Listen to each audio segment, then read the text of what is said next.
அனைவருக்கும் வணக்கம். என் தலைப்பு உடல் நலமும் ஆரோக்கியமும். கட்டுரை. முன்னுரை.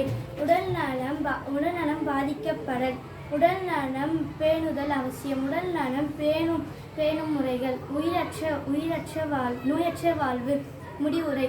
முன்னுரை. உடல் நலம் பேணுதல் என்பது இயற்கையோடு இணைந்து வாழ்வியல் முறைகளை கடைபிடிப்பதோடு உள்ள திருப்தியோடு கூடிய தெளிந்த அமைதியான வாழ்க்கையே வாடுதல் ஆகும். உடல் நலம் பாதிக்கப்படல்.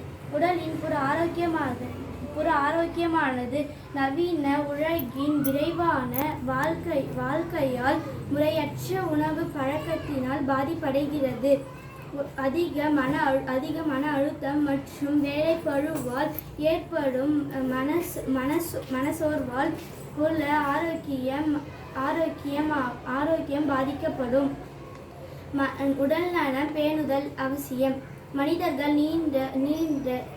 நீண்ட ஆயுளை பெற்று இவ்வுலகில் வாழ்வதற்கு உடல் நலமானது வலிமையாக இருத்தல் வேண்டும்.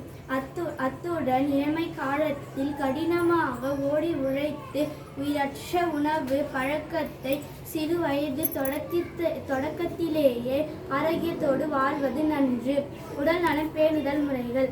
அகநலனை பேணுவதானது தேவையற்ற மன அழுத்தங்கள், ஓய்வற்ற வேலைப்பளு, சிக்கல்கள் நிறைந்த எண்ணோட்டங்கள் தவிர்ப்பது ஆகும். சரியான தூக்கம், யோகாசனம் போன்ற நலனை ஏற்படுத்தும். வெளிப்புற ரீதியான ஆரோக்கியமானது சரியான உணவு பழக்கம், உடற்பயிற்சி மற்றும் துரித உணவுகளை தவிர்த்து நார்ச்சத்து மற்றும் வைட்டமின் உணவுகளை உட்கொள்ளுதல் ஆகும். நோயற்ற வாழ்வு. பிற செல்வங்களால் மனிதனின் ஆரோக்கியத்தை வாங்கிவிட முடியாது. வருமுன் காப்போம் என்பதற்கேற்ப நோய்கள் நம்மை அண்டு முன்பே உடல் நலத்தை பேண வேண்டும். நோயற்று வாழ்வதே உடல் ஆரோக்கியத்தின் மிக முக்கியமான இலக்காகும். முடிவுரை. உடல் நலனை பேணுவதானது உடல் ரீதியான நலனையும் பேணுவதாலே மனித ஆரோக்கியத்தின் ஆரம்பப்படி.